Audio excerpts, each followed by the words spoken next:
Good afternoon. All right, make sure we're all attentive here on this very special occasion. So first of all, thank you and welcome to this event. My name is S. Gordon Moore Jr. I am the Executive Director for the Center for Student Diversity and Inclusion here at Georgia Tech. It is my honor this afternoon to welcome all of you here to the second annual Hispanic Heritage Month lecture. On behalf of the Vice President, Dr. Archie Irvin, Institute Diversity, the Office of Hispanic Initiatives, and the Hispanic Heritage Month Planning Committee, I'd like to welcome you and say thank you again for coming and attending. The Hispanic Heritage Month lecture is our fourth installment into our intercultural lecture series, which consists of the MLK lecture, the Black History Month lecture, as well as the WIST Distinguished Lecture as well.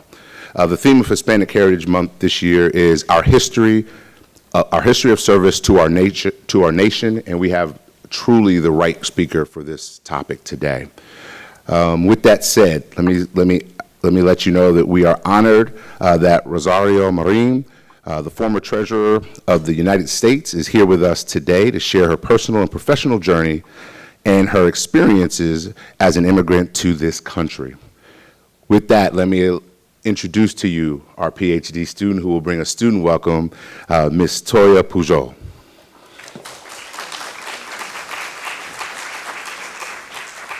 Welcome, everyone. Thank you all for coming to the second Hispanic Heritage Month lecture. My name is Toya Pujol, as it was mentioned. I'm a PhD candidate in the Stewart School of Industrial and Systems Engineering. It is my pleasure to help celebrate Hispanic Heritage Month here at Georgia Tech this month. So during this year, in 2019, the Hispanic Heritage Month at Georgia Tech, we were recognizing the contributions made and the important presence of Hispanic and Latino Americans to the United States, and we'll celebrate their heritage and culture. Hispanic Heritage Month pays tribute to the generations of Hispanic Americans who have positively influenced and enriched our nation and our society. I came to Georgia Tech not knowing a single person here, but in my time here, I've gained many friends and also a second family. Programs like Hispanic Heritage Month have helped me develop that family. It was my first event. It has helped me to learn more about each other, as well as the diversity within our cultures. I remember my first event at Hispanic Heritage Month where there was a banquet where we had authentic Latin American food, and I was able to meet with other Latino students, faculty, and administrators on campus. I saw the contributions and activities of the Latin community on campus and how I could be involved. This is really what Hispanic Heritage Month means to me at Georgia Tech, in that it allows the entire Georgia Tech community to come together and celebrate these contributions.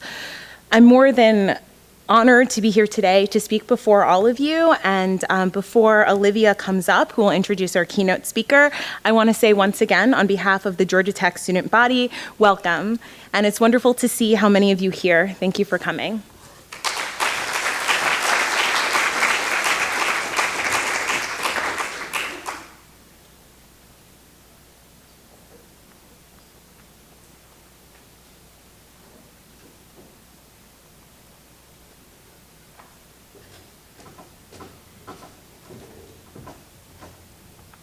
Thank you, Toya. Can everybody hear me okay? Awesome. I'm Olivia Amiette, a third-year computer science major here at Georgia Tech. It is my honor to introduce today's keynote speaker. Rosario Marin is an advocate, author, and former United States Treasurer. In 2001, she was appointed to the position by President George W. Bush and unanimously confirmed by the United States Senate, making her the first immigrant to fill this role. During her tenure, she championed the Treasury's financial literacy outreach program, focusing on the 10 million Americans who did not have their own bank account. In 2004, she launched her campaign for the United States Senate and was the first Latina in California to ever do so. Marin served in Governor Arnold Schwarzenegger's cabinet as Secretary of the State and Consumer Services Agency from 2006 through March 2009 and oversaw 17 state departments. A dedicated public official and consummate advocate for the disadvantaged, Marin has served for more than 2 decades at the local, state, and national levels, and her professional career includes service to the banking, nonprofit, and corporate sectors.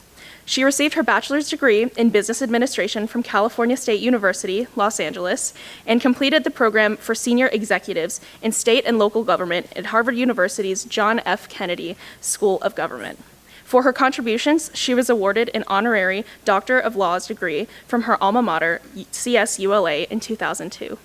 She is the author of Leading Between Two Worlds, Lessons from the First Mexican-Born Treasurer of the United States, which details her personal and professional journeys. Please join me in welcoming Rosario Marin to the stage.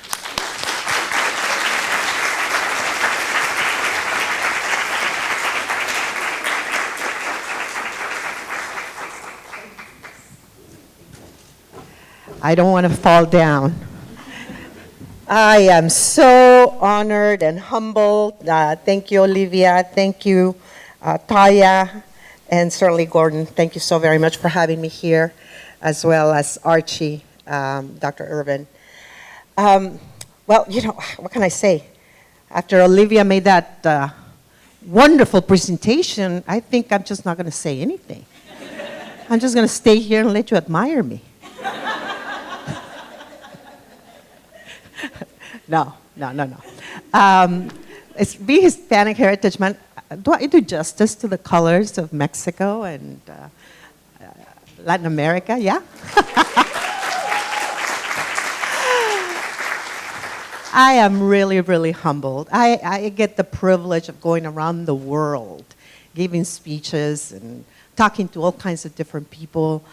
But whenever I am asked to speak at a university or even a high school or a community college, it's always so enriching to me, and I'm so privileged because I hope that with my little grain, I can add to the beautiful purpose that the university has. You know, we are creating the leaders, the people that will solve the major problems. And if in any way, shape, or form I can help a little bit in your education, then that's my honor. That's my privilege. If there's a way that I can touch the hearts and the souls of the students, then that's what provides me with the incredible peace that comes with doing a good job. And so, I'm very honored, and I do want to thank the Diversity and the Inclusion Committee for thinking of me. And I just hope that at the end of my speech, each one of you, I really hope, can see yourself reflected in me. Because I get the privilege of being before you, but my life is no different than yours. I just get the tremendous honor of sharing it with you. My life is your life. What I've gone through is what you're going through or what you will go through.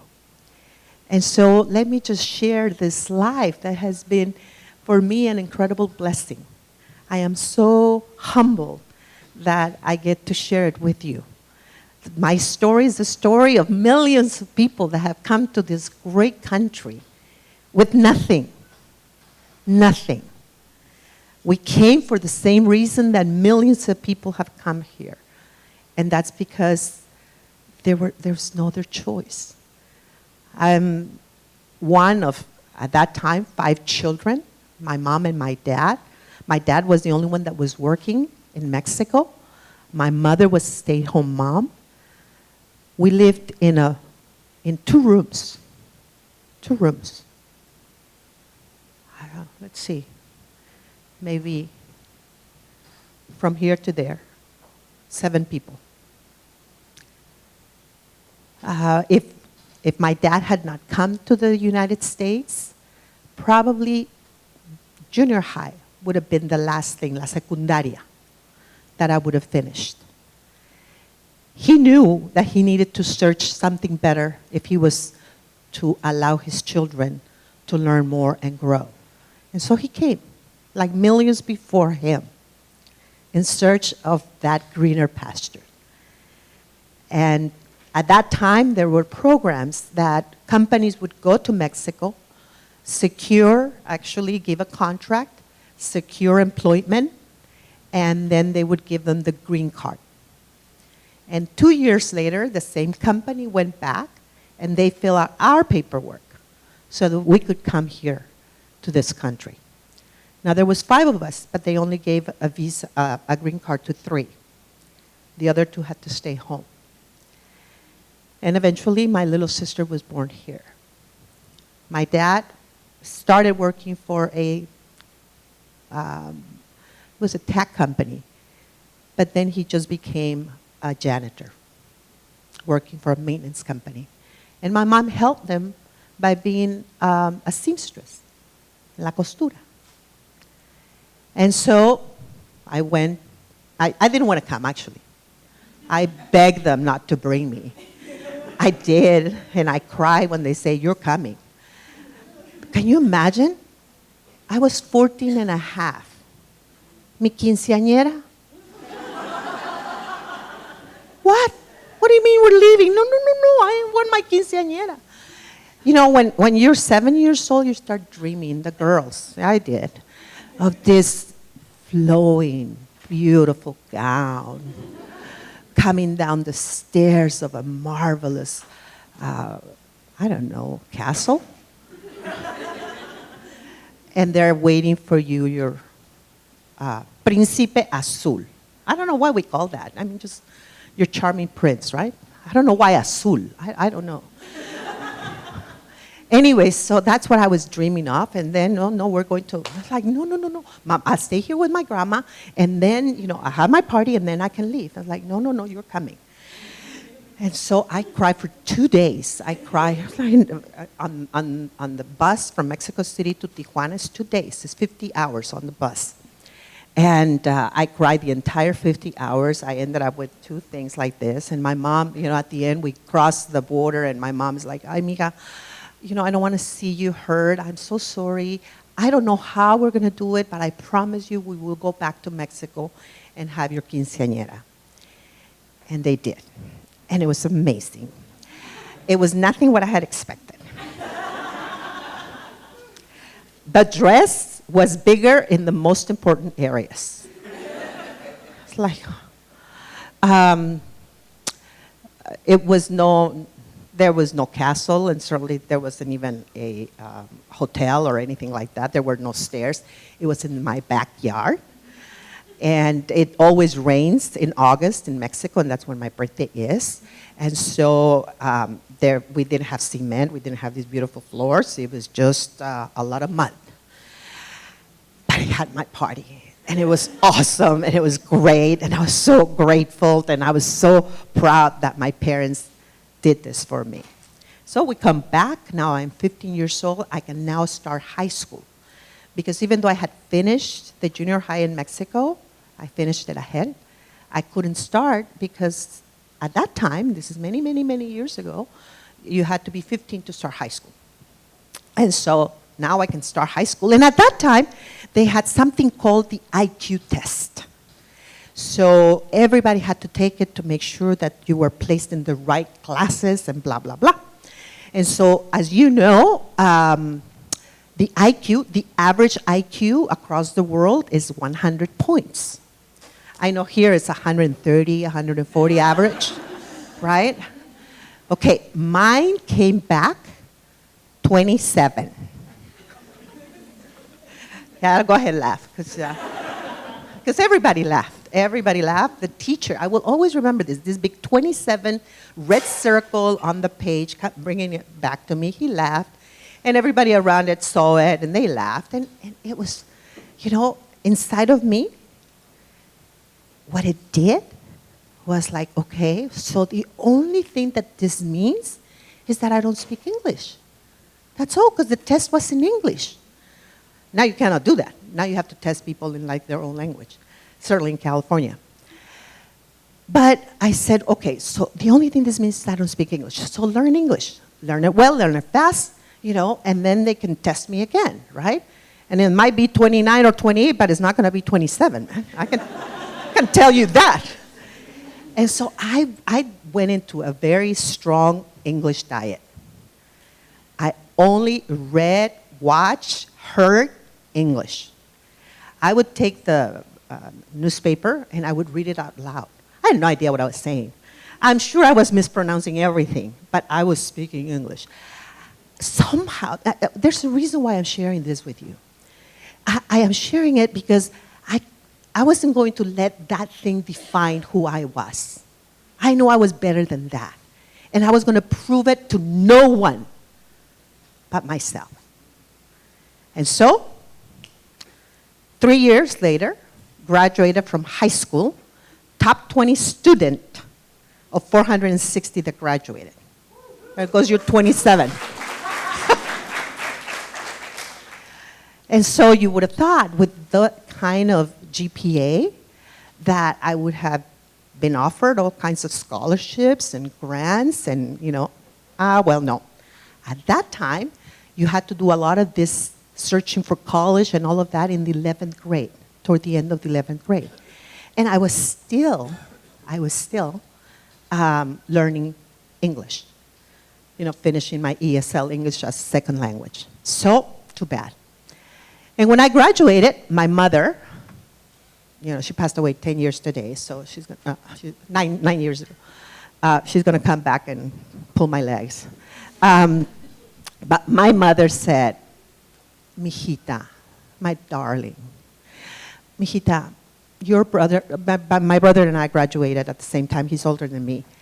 She says, "Mijita, your brother, one day he's going to get married. He is going to have to support a family. So we have decided that he's going to go to college full-time, and to help with the house, he's going to work part-time. You, mijita, you are going to get married. Somebody's going to support you. So we have decided that you are going to work full-time to help with the house. And if you want to go to college, well, then you do that part-time." Okay, at that time, I wasn't going to talk to my mother about equal rights. Gender equality, Mom. No. It was, okay, Mommy. That's the way it was. It was okay, and it was fine. Okay, so I did. I went immediately to work full-time, but I enrolled in the only college that I could enroll, the East LA Community College. God bless the community college system. Nobody gave me a scholarship. Nobody gave me a grant. I didn't even know those things existed.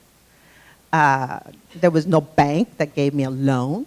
My parents couldn't afford it. I paid for it. It wasn't much, thank God. I paid for it. It took me 4 years to get my degree from East LA Community College, an Associate of Arts degree. Mm-hmm. And then I knew it wasn't enough. I didn't even attend the graduation because I knew it wasn't enough. I wanted more. So I went to the only university that I could pay for, Cal State University of Los Angeles. It was right next to it, to East LA College. Same thing. Nobody paid for anything. I did it. And it took me 3 years. So 7 years later, I got my degree. And I was so proud of it. I didn't even go to the graduation. It wasn't enough. I was going to go to a graduation when I got my MBA. So I started my MBA.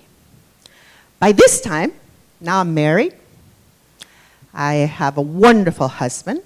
We're both starting the MBA program at Cal State LA.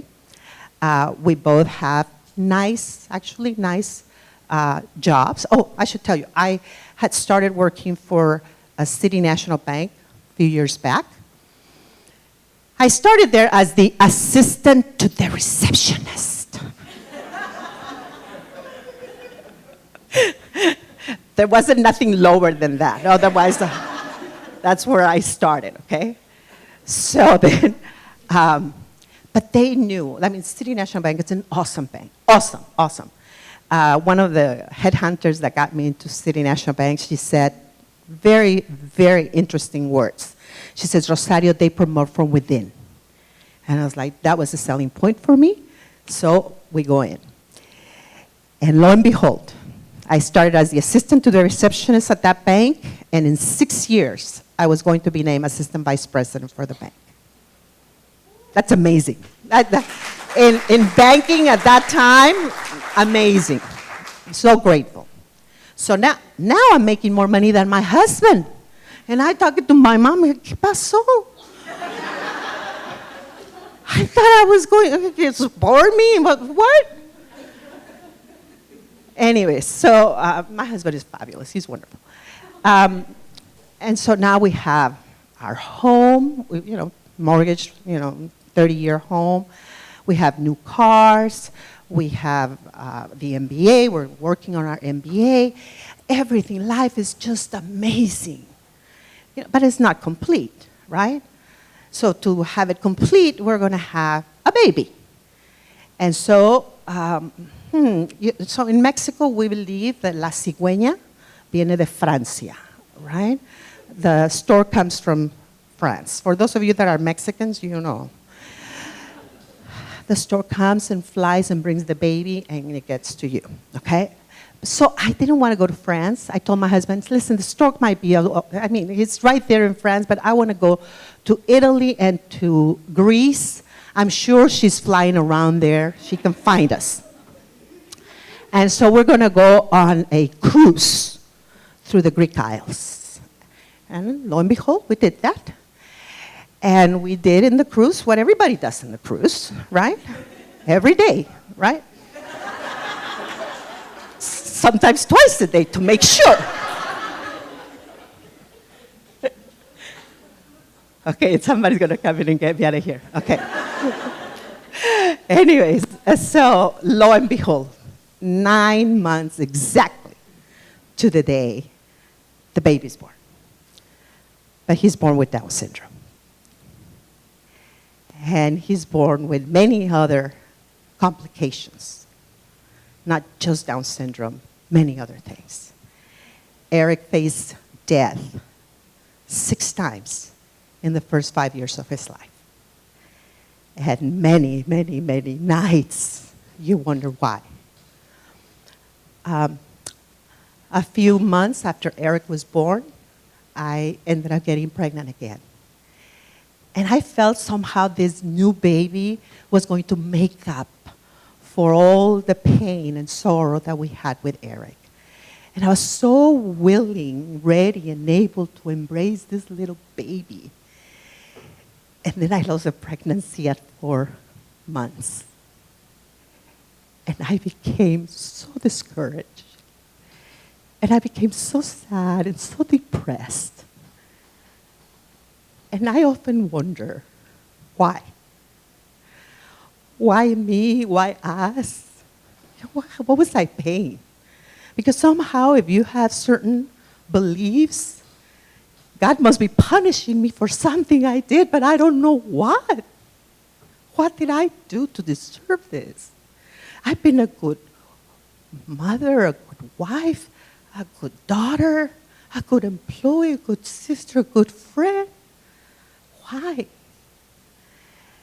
And so, forget about the MBA. I never even called the university saying I wasn't going to come back. Forget about my job. It wasn't my job. It was my mission in life. It was my career. It wasn't something just providing a paycheck. It was my career. And when I gave that up, well, we couldn't afford our mortgage anymore because I was bringing in more than 50% of our income. So we had to sell the house too. And I would go to sleep sometimes just wishing that I wouldn't wake up. And then I would wake up.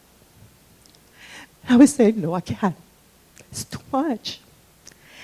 Today I know what if somebody would have come to me in those very long, very dark nights, sat me down and said, listen, Rosario, right now you cannot understand it.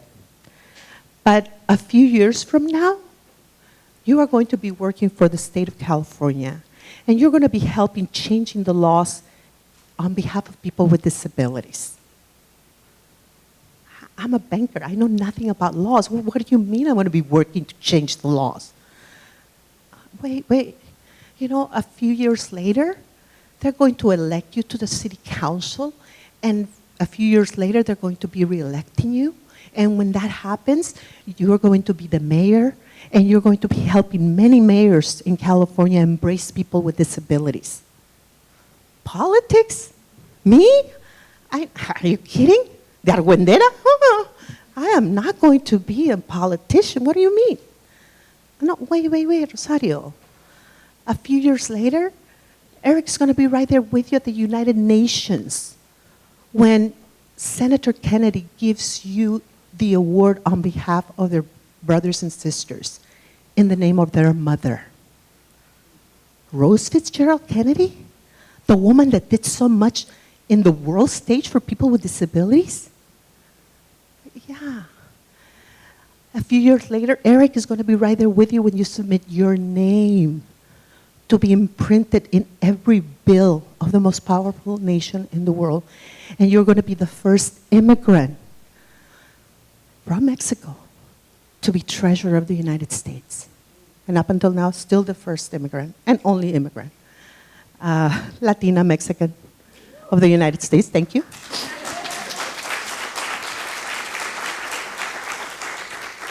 Or a few years later, when he's able to vote for the first time, he's going to vote for you to be the Republican pre-candidate for the U.S. Senate. You'll be the first Latina to ever run for that position. Or a few years later, Eric is going to be right there with you when the governor of the state of California asks you to help him govern California by being on his cabinet as the first Latina Mexican immigrant to be Secretary of State and Consumer Service Agency. You know, if anybody would have said that those things were going to happen, I would have never believed it. How? But that's what happened. That's how it happened. And so when my editor, this lady came in, she says, you have to write your book, you have to write your story. I'm like, okay, are you kidding? English is not even my first language. Yeah, you're going to do it. Simon & Schuster asked me to write my book, Bleeding Between Two Worlds. And I thought long and hard about what I should write about this story. And so that's the second portion of the book. That's what I just told you. And I guess that could be the end of the book, you know? Thank you, goodbye. You know, send the payment, right? But I really thought when people ask me, how did you get there? I don't think they're interested in knowing what I just told you. I think they want to know, what are your values? What do you believe in? What are the lessons that you have learned? When you fall down, how do you get up? And so I came up with 7 values that I believe have helped me reach the places that I have reached. And so while there's 7, I will share 3 with you. And the reason why I do 3 is because if I give you all the 7, then you don't buy the book, you don't read it, and my business ends. So no, I'm kidding. You can always download it. I think that we're going to have a few later on to sign if anybody wants to buy it. But these 3 values, I will share them with you. I thought really long and hard. What could I share with people as to how I got there? And they're so simple that you will say, yeah, I've heard that before. So, but these are the things that I raise my kids with. These are the 3 things that I would tell them over and over and over again. And they're not magic. They're very simple words and very simple deeds, but they're very hard to do. The first one, the most important, is the hardest one. Always, always, always, always do the right thing. No matter what, no matter when, no matter where, no matter. You do the right thing. My friends and I don't care. No, you're going to do the right thing. If it kills you, you're going to do the right thing. Tell you why this is so important. When you always do the right thing, I'm a politician. Politicians do not always do the right thing. We always do the right thing when we have all these cameras in front of us. You know, doing the right thing when everybody's looking at you, anybody can do that. You know, we politicians, man, how many times do we pass out backpacks, turkeys, we paint, graffiti over, we plant trees. That's easy. To do those things, it's easy. Anybody can do that. To do the right thing when nobody's looking at you, that's different. To do the right thing when nobody is going to thank you for it, that's very hard. To do the right thing when you have been backstabbed, that's very hard. To do the right thing when somebody else is going to take all the credit, it's really, really tough. To do the right thing when you are the only one, and I have been the only one that says, no, I will not do that. Or yes, I will do that even though everybody's not doing it.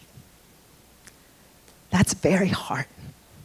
When you're accused, when you're finger pointed, when they're calling you names, when they're saying things that you never even imagined existed. It's very hard. But I can tell you, if you always do the right thing, you will always be able to look at people in the eye. See, when politicians don't do the right thing, or anybody for that matter, you always see them go like this. Yeah, I guess I did that. You always lower your head. In shame. You always do this. You see them, right? All our politicians.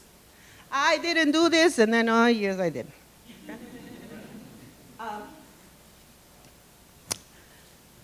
It would frighten me to not be able to look at my mom in the eyes, or my husband in the eye, or worse, my children. And so, you have to do the right thing. Always. I want to believe that because I always did that.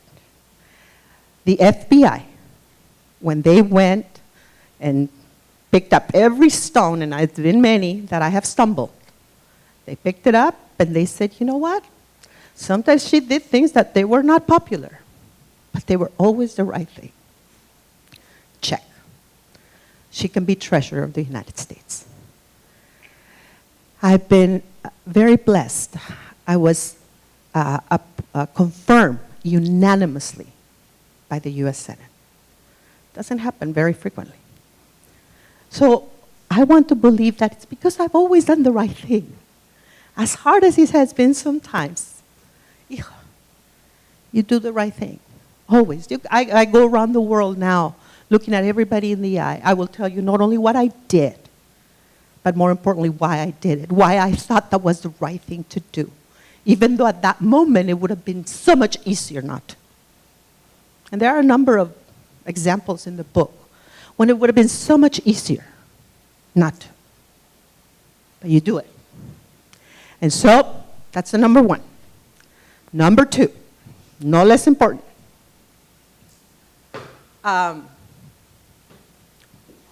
Always do your most. Always do your best. Give it your all. Whatever it is that you're doing it, do it with gusto. Do it with love. I learned this from my boss. He was the president of the bank. When I was working for him, he was the executive vice president, and then he became the president of the bank. He told me one day, he says, Rosario, if I cannot trust you with the little things, how on earth can I trust you with the big things? And that was a lesson I learned, and it just stayed with me all these years. You see, most of us think of, oh, this is very important. I got to do this, and this is so important. I'm going to put all the energy and effort because the president's going to see it, because the director's going to see it. You know, this is really important, so I'm going to really, lose sleep over it, and I'm going to do my best. But I believe you show who you are in the little things. It is the little things that really show who you are. And if you cannot show in the little things who you are, then who's going to trust you with the big things? So this particular thing, I have said this to every person that has ever worked with me. I don't expect perfection. I mean, I'm not. I'm not. I don't do perfect things. But I do expect excellence. So that's what you're going to get from me. You're going to get my best. You're going to get my most. You're going to get my all. Whatever it is. And so, see, what happens when you do the little things right is you develop a habit. And when you do that, and everything that you do and everything that you touch is excellent, then obviously the word gets out. Oh, yeah. Oh, give it to Rosario. Yeah, she'll do it. Oh, yeah, don't worry about it. Just give it to her, it's done. So if you're going to build up to do something great, do the little things fabulously. And you will. You will be rewarded in ways that you cannot even imagine. So give it your best, give it your most, give it your all. So one day, I was with my husband. We are right in front of the chimney. And we're having a little nice glass of Pinot Noir. Was it Cabernet? Oh, I don't know. Anyways, one of those. And all of a sudden, I have this feeling that I get illuminated, right? It's like, Alex, I know what my mission in life is. And my husband is like having a headache now. Like, oh my God, Rosario, what's going on? Mijo, I know what my mission in life is. I am going to leave this world a better place for people like Eric and families like ours. And my husband, who I think is the most intelligent man in the world, he said, Mamita, if that's your mission in life, my mission in life is going to be to ensure you accomplish yours. Oh, I love him.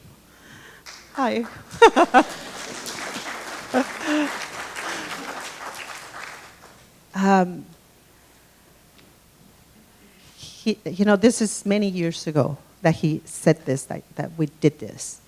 And he has been true to that commitment that he adopted by himself. I didn't ask him for anything like that. In our relationship, our roles have been inverted, right? I'm the one that's going around the entire world trying to leave this place a better place for people like Eric and families like ours. And he's the one that literally, I mean, even though he works full-time, and he worked full-time, he's now retired, he would be home at 6 o'clock in the afternoon. The kids knew when they went back, they came back from school, that Dad would be here at 6 o'clock. I may or may not have been there, but he was there. And so he has honored that commitment all these years. 38 years and counting, thank you. 38 tomorrow, September 19th. So he's been amazing. I was sharing a little while ago, when the dollar bill came out, I showed it to him, and I said, Mijo, Rosario is my name, but Marin is your last name. This is 50-50. This is because of the two of us. It doesn't say Maria del Rosario Espíndola Morales, my name is in Mexico. It's Rosario Marin. This 50% is yours. And so this could not have been accomplished without him. And as I discovered my mission in life, all of a sudden a revelation came. That's everybody's mission in life. When we are born, God gives us all, the same task, the same duty, the same mandate. And I don't know whether you believe in God or the same God that I do, the universe or whatever, but it's the same one.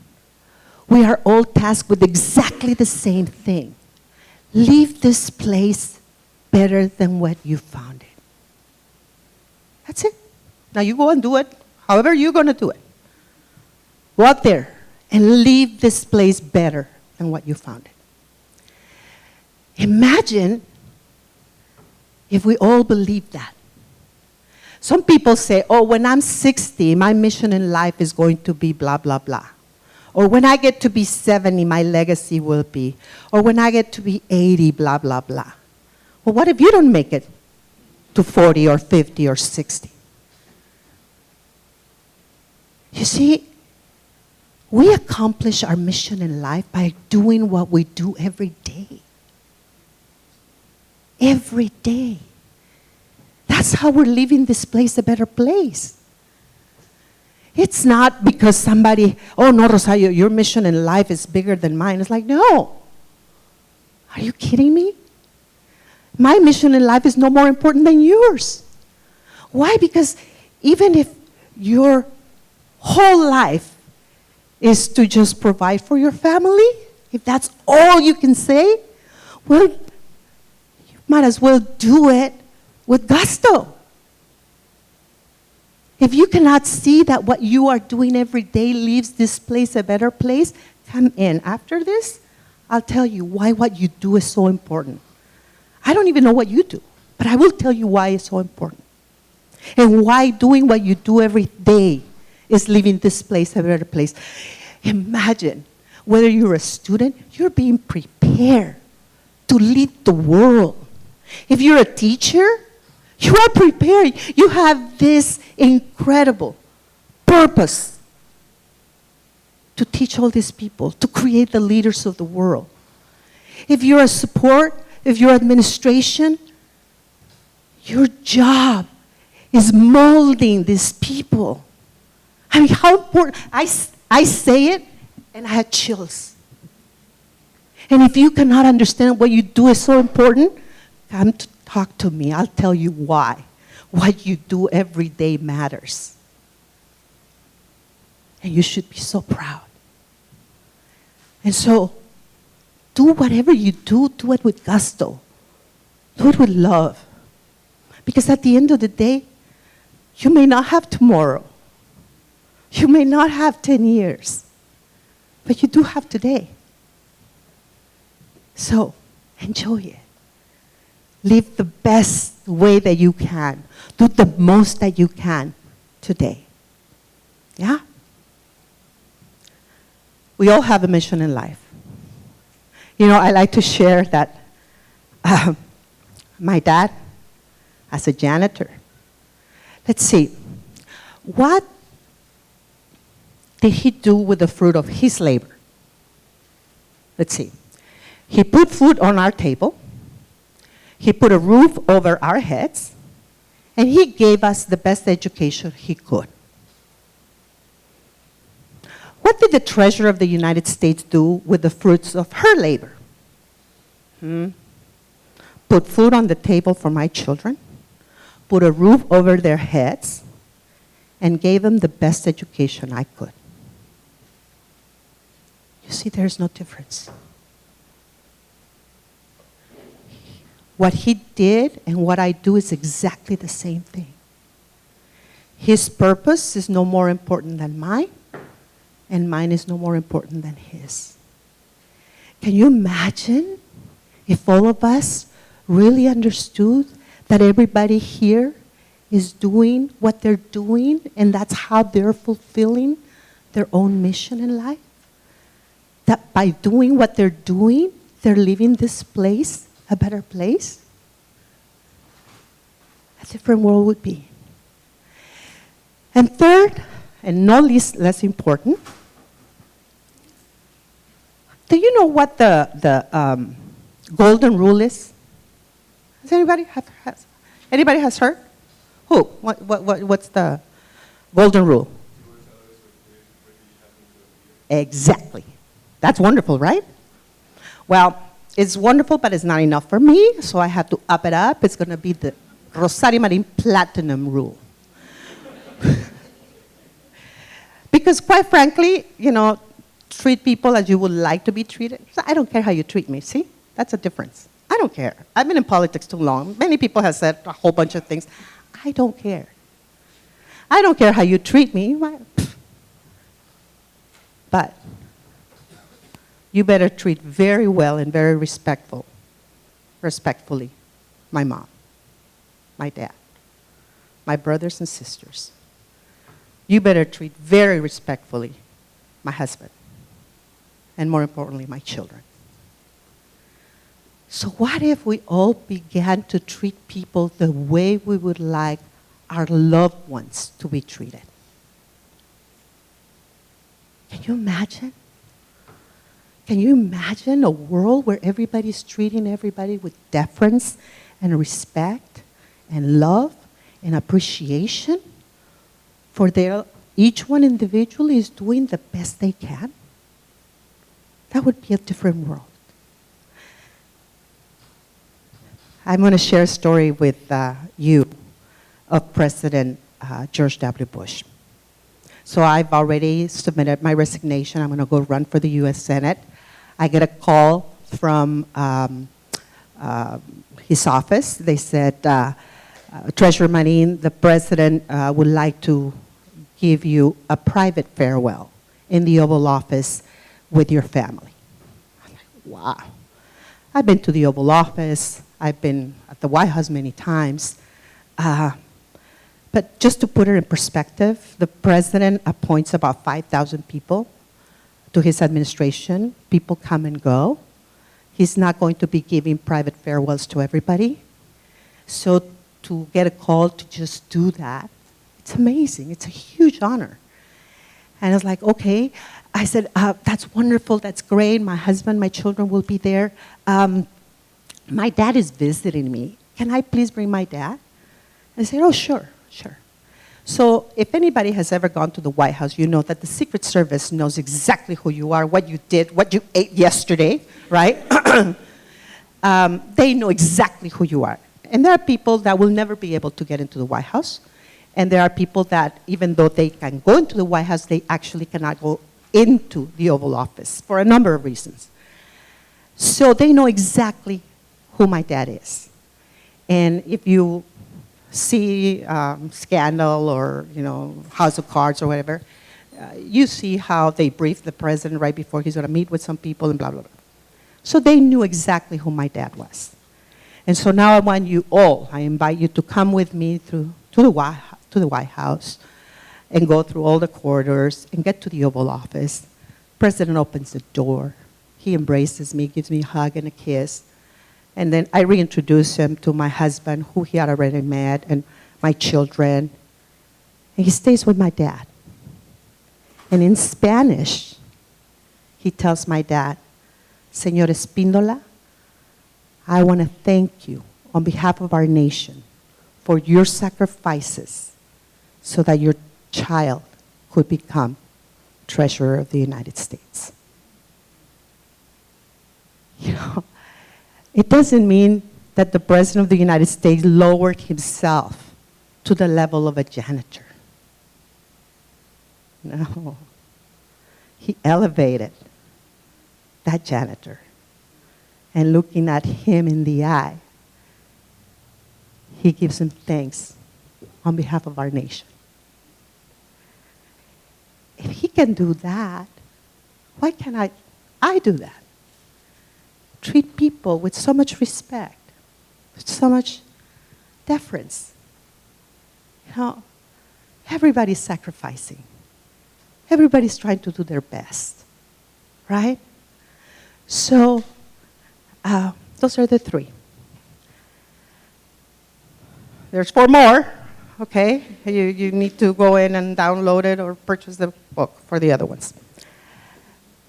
I like to share with you the first portion of the book. It was hard to write it, very hard. Very, very hard to write it.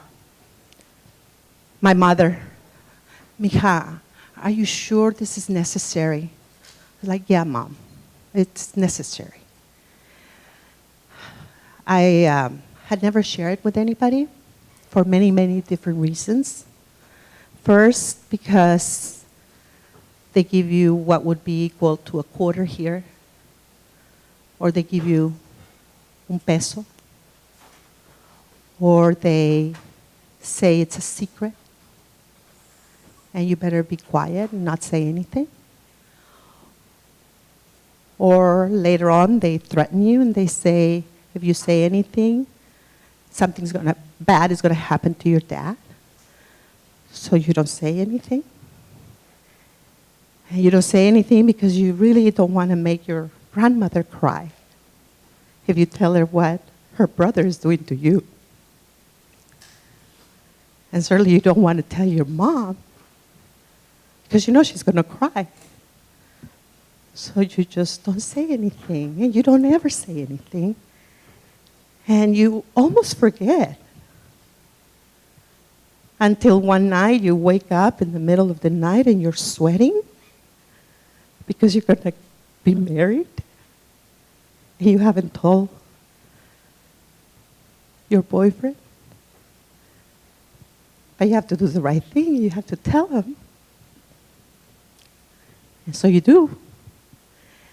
And he says, it's okay. You were 5 years of age. It's okay. I love you anyways. And so I share it because oftentimes people see the signature on the dollar. They see the pictures on Air Force One. They see the long gowns at the White House. And they think it's all fun and games and easy and wonderful. But I share it because I want everybody to know that in spite of those horrible things, you can be on the dollar bill. And you can be on Air Force One. And you can be on the White House with those flowing gowns. That no matter how difficult it was and how painful, you can still make it. And so, I share it. And it was so hard. You know, when the FBI came in, I didn't even say it. It was a secret that was best kept. Nobody knew. But I felt after I left office that it was important to say it, way before the Me Too movement. Because you can't have those beautiful things in spite of the pain, in spite of the sorrow. And so, this reminds me of a phrase from a wonderful Supreme Court Justice of the United States, Oliver Wendell Holmes. He used to say that what lies behind us and what lies ahead of us is minute in comparison to what lies within us. And I have made that phrase my own. I always give him credit, but I do believe it. I believe that whatever's in the past, as painful, as hard as it was, you already overcame it. You're already here. So leave it in the past. You know, when you look back, hey, it's back. Let it stay there. It's in the past. Look what you've done. And look at your life individually. Look where you came from. Look everything that you had to overcome to be where you are today. But more importantly, know that whatever is before you, however big the challenges are, however difficult those obstacles are, you can overcome them. You have everything within you to overcome those challenges. Look at me. Look at me. So know that you have everything within you. And, you know, and I'm looking at it from an individual perspective, but I'm also looking at it from a city perspective, a state perspective, a national perspective, a global perspective. Look at all the challenges cities, states, governments the world has faced. And look where we are. So I go throughout the world without any fear. Yeah, things are tough, yes. And we were talking about it during our lunch. Yes, but we will overcome that, whatever it is. And if there is any fear in any of you, come and talk to me afterwards. I will tell you, you have everything you need to overcome your circumstance, however difficult it is. It is within you, but you have to believe it. You have to believe it. And to close, I will tell you, sometimes you feel like you are at the end of a precipice. I mean, you are looking down and you say, oh my God, what am I going to do?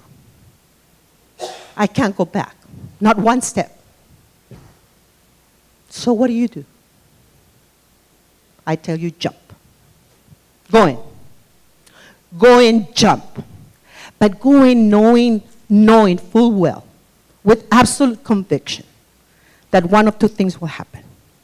One, you will land on your feet with 2 feet down, unscathed, untouched.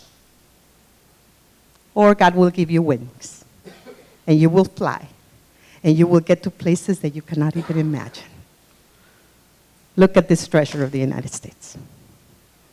God bless you all. Thank you so very much.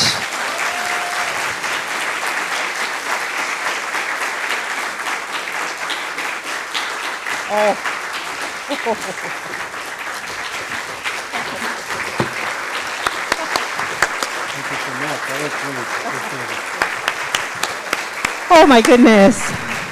Thank you so much. Oh, you guys are awesome. Thank you. So thank you, Rosario. Good afternoon. Buenas tardes. My name is Jorge Breton. I am the director of the Office of Hispanic Initiatives of Georgia Tech, which is one of the units under Institute Diversity. And we have about 20 to 25 minutes for questions from the audience. If you have a question or a comment, please raise your hand, and we have 2 volunteers who will bring a microphone to you. So any questions on either side? We got one right there.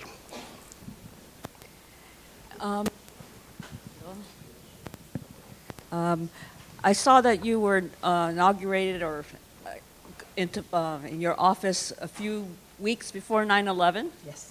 What happens if it's declassified in your office during that horrible days and the weeks afterwards? I don't understand the question. What? I'm sorry. Okay, you were the chief of the Treasury on 9/11. Right. What happened in your office? What did you do if it's declassified? Oh, yeah. Yeah. During those horrible days. Yeah. Okay, so, well, I didn't get to my office. By the time I got to my office, it was already cordoned off. Everybody was, what I saw, a lot of people rushing out of Treasury and the White House. Only essential personnel were kept, and obviously there was a lot of movement, literally underground, literally. So I didn't really get to my office until a couple of days after that, once they were open. Let me share this with you. I think 9/11 crystallized something really important to all of us. You know, it made us realize that we are vulnerable. We as a country, right, had been hit the first time ever in our own land. I was a few weeks only on the job when this happened.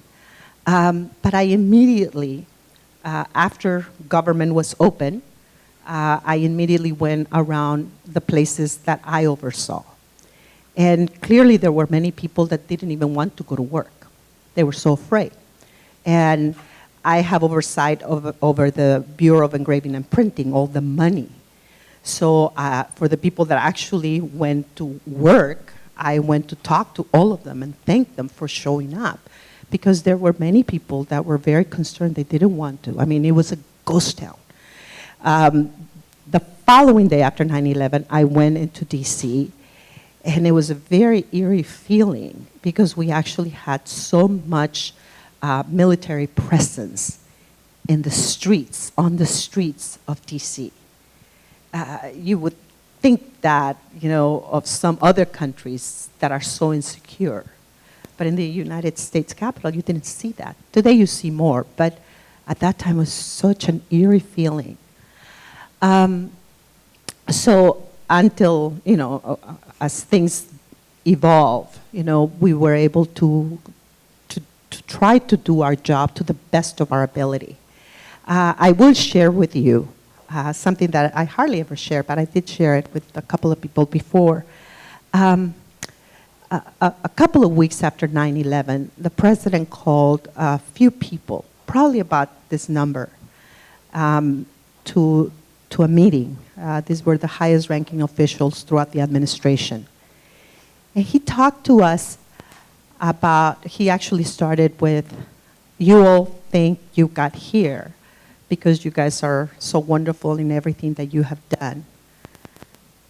But I want to tell you that just like me, I'm here because I'm answering a call. And we have been chosen to answer the call at the hour of the greatest need of our nation. And when he said that, it really gave purpose to our jobs. We are answering that call. The country is facing its greatest challenge. And when I was talking about challenges before, look where we are. Look, that horrible thing that happened to us on 9/11. $1 trillion of our economy, we lost $1 trillion in 3 days. And the challenges we had were humongous. And little by little, why? Because we have everything within us to overcome that. And so it was a very difficult, painful lesson, 9/11, but we are all better for it. And so what I have learned from all of these experiences is the resilience that we as individuals, as Americans have. So there you go. Thank you so much.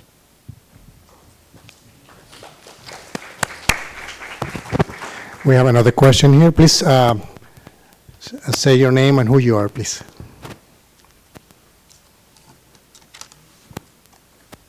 Hi, my name's Will DeShazer, and I'm currently the president of the Latin Organization of Graduate Students for one more week.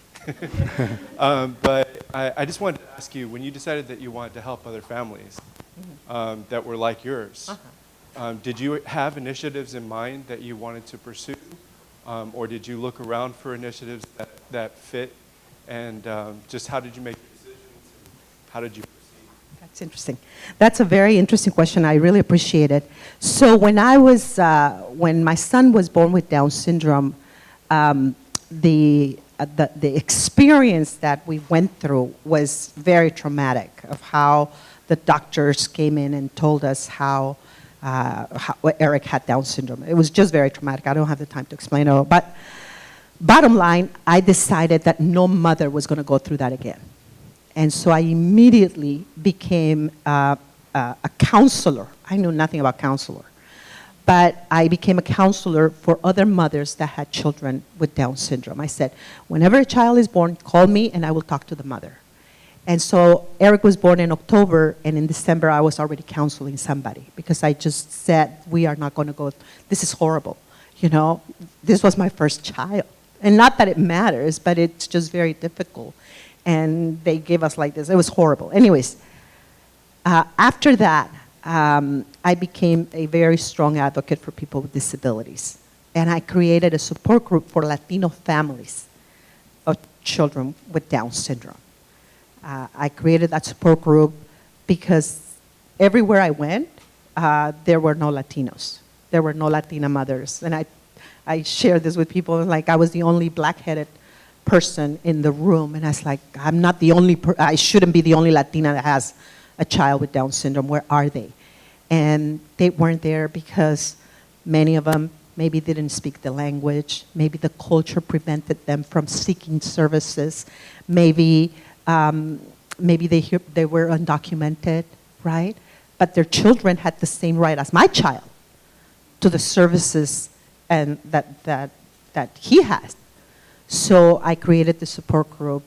Eventually, I became such a strong advocate on behalf of people with disabilities, all disabilities, not just Down syndrome. I serve on a number of different local, county, and state boards and commissions. But it was out of, nobody's going to go through this again, you know, if I can prevent it. And so Fuerza, which is now, it's called Fuerza, is still there, still providing support to families or children with different disabilities.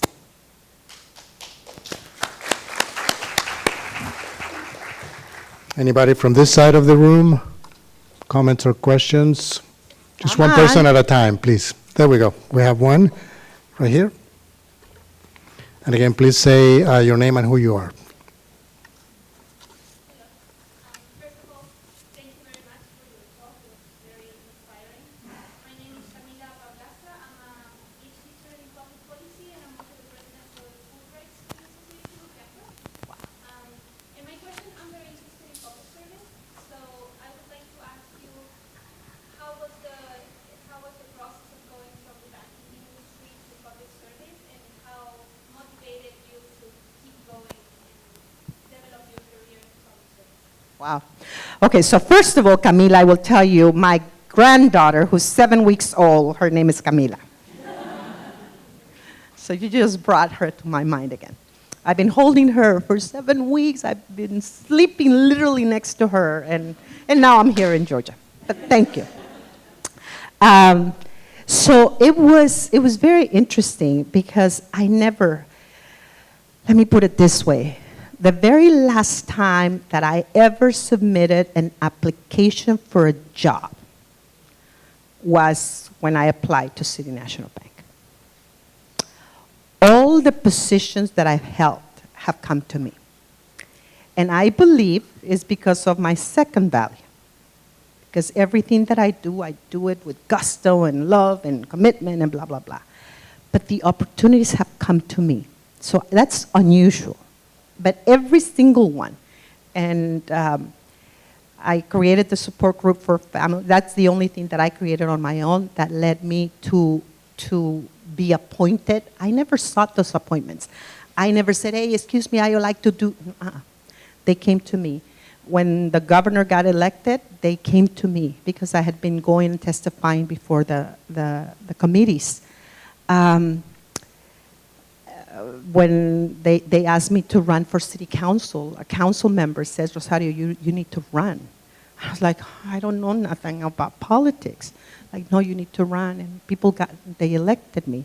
When I was the mayor of the city, that's when I met the president. Well, he was governor at that time, but he was going to run for president. I got a call saying the president would like you to be treasurer to be considered. The question was, the president would like to know if you would like to be considered to be treasurer of the United States. And I'm like, So it's an interesting thing that has happened because I had never, even the positions with the president, with Governor Pete Wilson, I had like 4 or 5 different positions. Each one was presented to me. With Governor Schwarzenegger, he appointed me as one thing, and a couple of years later, he was appointed me in his cabinet. I didn't ask for that. And so I believe it's, you know, in your case, if there is one particular policy area that you really want to make a difference in, start volunteering for that. Somebody, if you do such a great job, is going to say, hey, you know, we really like you. Yeah, you should do this, you should do that. They will help you. It's amazing. When you are doing what you're supposed to be doing, all these things open. It's amazing. But I would always, you know, I never, This is interesting because looking back, I never raised my hand. I never said, I want to blah, blah, blah. There has always been this disposition of doing the best that I can with whatever it is that I'm doing. And I am focused, and I'm laser focused. I'm going to do this to the best of my ability and let everything else come however it's going to come. But I'm not searching. When I ran for the U.S. Senate, I didn't do, oh, now that I've done this, I'm going to run for, no. People come and, you should run for the U.S. Senate. Rosario, we really think you should run and blah, blah, blah. So it's interesting. I look at my life. Before my son was born, I had my life completely and totally planned. I was going to be, you know how you're taught to do your 5-year plan and your 10-year plan and your goals, and okay, those, please do them, okay? Somebody's gonna come and like, Rosario, that's not good. I had that. I didn't have my 5-year plan. I had my entire life. I knew exactly. After assistant vice president, I was going to be vice president in so many years. I was going to be senior vice president. After that, I was going to be executive vice president of the bank. Then I was going to be the president of the bank. And eventually, I was going to be the chairwoman of my own bank. I had it all in line, how many years. I knew exactly where I was going to vacation, how many children I was going to have. I mean, you name it, I had it, okay? And then Eric is born. And all of those plans go by the wayside. I never thought I would be doing all these other things. But I always, no matter what it is that I've done, I've always done it with a lot of passion. I've dedicated myself.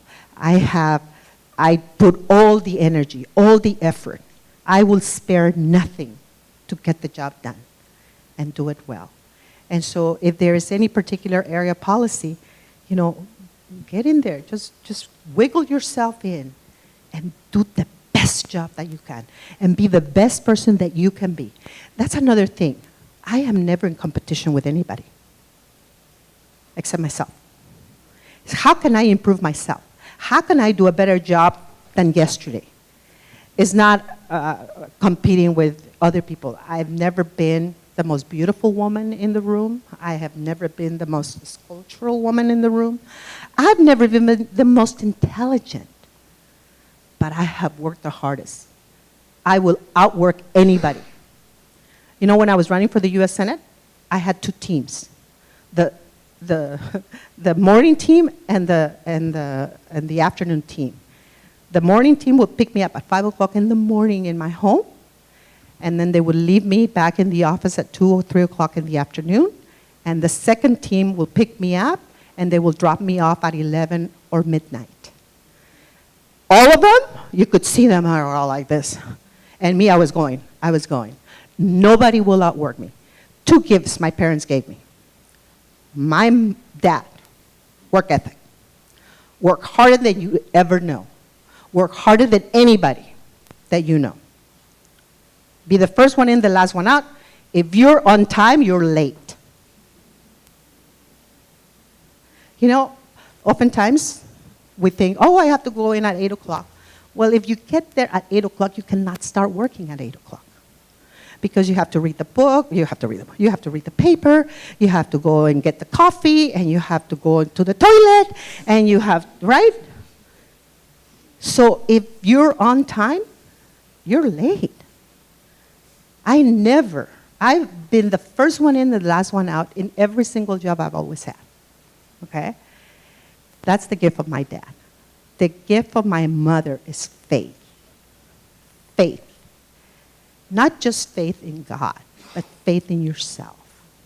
And faith that there will be some nights that are very long and very dark. But God will give you a new day. And with that new day, there will be a new sun. And with that sun, you will shine again. So, there you go.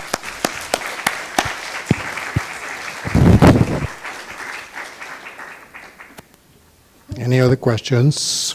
We got one right there. Oh, yeah, sorry. No, you go first. I had not seen you, sorry. So sort of to follow on that, my Blanford. I'm the Principal Empowerment Office for the Pride Employee Resource Group, and I work in the College of Sciences here. But my question is, working with so many populations of folks who are marginalized, underrepresented, you name it, oftentimes presented with an opportunity, and there's that initial thought of, I'm not ready. I'm not good enough. I don't have the experience that someone else does. And can you speak a little bit about how you get over that to take that opportunity, to take that call and move forward with it? You know, I gave a few conferences based on that to a number of different companies, especially for women. Because women, I'll tell you what's true about this. And a company hired me just to do that, just to talk about this. This particular company had a problem because they had all these qualifications for advancement. You know, there were all these promotions, and there were 10 qualifications. If a woman had 8, she wouldn't apply. If a man had 2, with all due respect to my favorite men in the room, they would apply. It's the difference of how we think. We women are never ready. So when you ask me, are you ready? It's like, I was born ready, man. Sometimes we are the only ones that really underestimate ourselves. You know, we have to be completely and totally sure and prepared, but we will never be fully prepared. Do you think I was prepared to be the treasurer of the United States? I didn't even know what the treasurer does, for crying out loud. You think I was going to say, oh, yeah, no, I'm not ready? Like, you have to take it. I have been given all this. I knew nothing about politics. I knew nothing about many things. But you get in there, you learn really fast, and you'll be able to do it. I know the fear. I've had it. I'm not going to lie to you. Do you think, oh, yes, I know exactly what I'm going to do? No, I don't. But I will learn. I'm a very quick learner. I'm very easy. And then I just look around. Man, if he can do that job, I can do it too, right?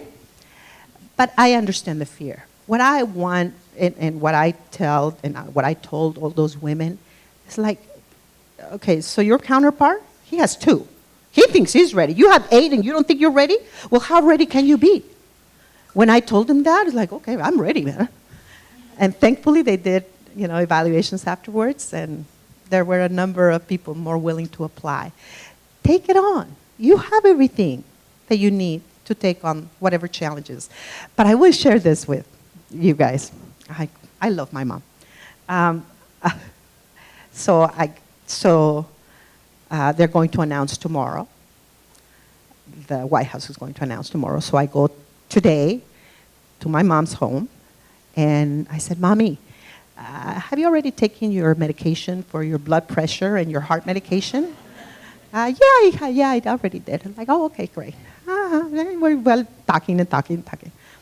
And so, Mom, so I just wanted to share this with you.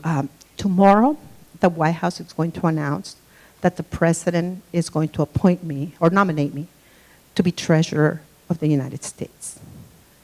And my mom is like, Santo Dios, holy God. And I said, I know, Mommy, I know. It's going to be okay. But isn't that like a lot of responsibility, mija? I'm like, yeah, Mommy, yeah. It's pretty tough, you know. By this time, I already learned, because I've gone through the process, the vetting process, and now I know that I'm going to be appointed. I couldn't say anything, while unlike now that everybody knows who's even being considered, at that time with the president, nobody. Because you don't want to embarrass them just in case you don't get them, right? You don't get the position. Anyway, so I had not even told my mother that I was being considered. And so we're talking and talking and talking. And later on, my beautiful mother, I love her so much. Mija, I was thinking, couldn't they give you one position lower than that? Algo más abajito. I understand. You know, she's my mom. She sees me as her 5-year-old, right? I understand it. I'm a mother now, right? So I understood. It's like, oh, I know, Mommy. I know you're concerned, but it's okay, Mommy. I'm going to be fine. I'm going to be fine. Okay, Yiga. God bless you then. Yeah. Thank you. Unfortunately, we're out of time for the Q&A the last session. one. But you and others can talk to Rosario. We're going to have a reception afterwards, right immediately after this event is over. So thank you again, Rosario. No, gracias. Gracias. I do like to ask, Archie Urban to come for 1 second. I have something for you, Archie.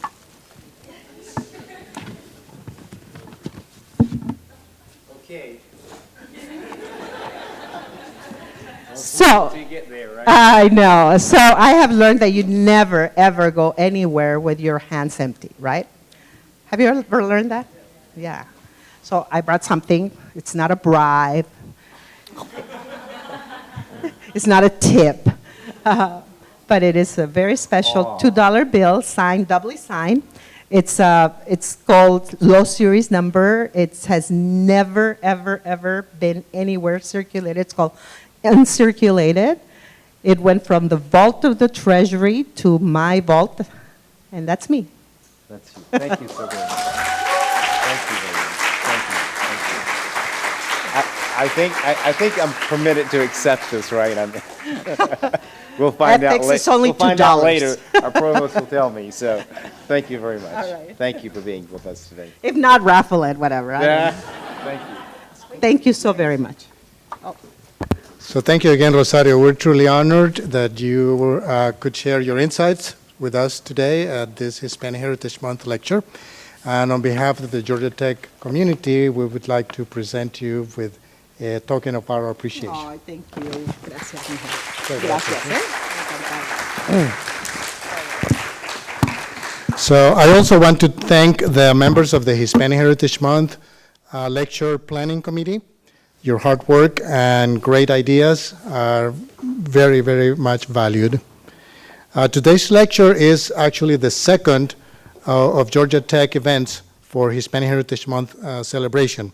A couple of days ago, as some of you know, and we're here in this same room, a couple of days ago we had a kickoff with live mariachi music. We had the Georgia Tech Salsa Club. They danced to the bachata, and some of you know what that is. I know what that is, but I don't know how to dance it. And also they danced to tango. We had delicious tacos and a fair of Latino and Hispanic student organizations. That was a couple of days ago. And over the next few weeks, our events will continue to celebrate and recognize the economic, scientific, cultural, and social contributions of Hispanics and Latinos in the U.S. Next week, we'll have the very, very popular annual Mini World Cup. And that is an event that with the participation of about 80 students and 8 teams representing different countries from around the world. And I learned 2 days ago, a couple of faculty members told me they're thinking about registering a team of faculty and staff. I think they're very brave. I encouraged them to do so, but I also told them that in previous years, the faculty staff team has been eliminated after the first round. So they know.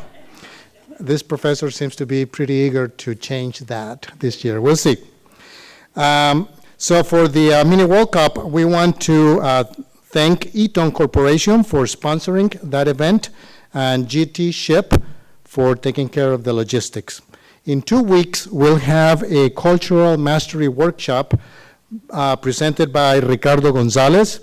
And that event is co-sponsored by Institute Diversity, Georgia Tech's OLA Employee Resource Group, and the Coca-Cola Company Hispanic Leadership Business Resource Group. And that workshop will be in this room as well, and that requires pre-registration. And then we'll end our Hispanic Heritage Month celebration with The Trouble with My Name. And that is a humor-filled one-man show by Javier Avila, who is an award-winning English professor from Puerto Rico. You don't want to miss that. I saw his show in Marietta a year ago, and we were able to bring him to campus this year. It's great, and it has humor, but it has a very, very strong message as well.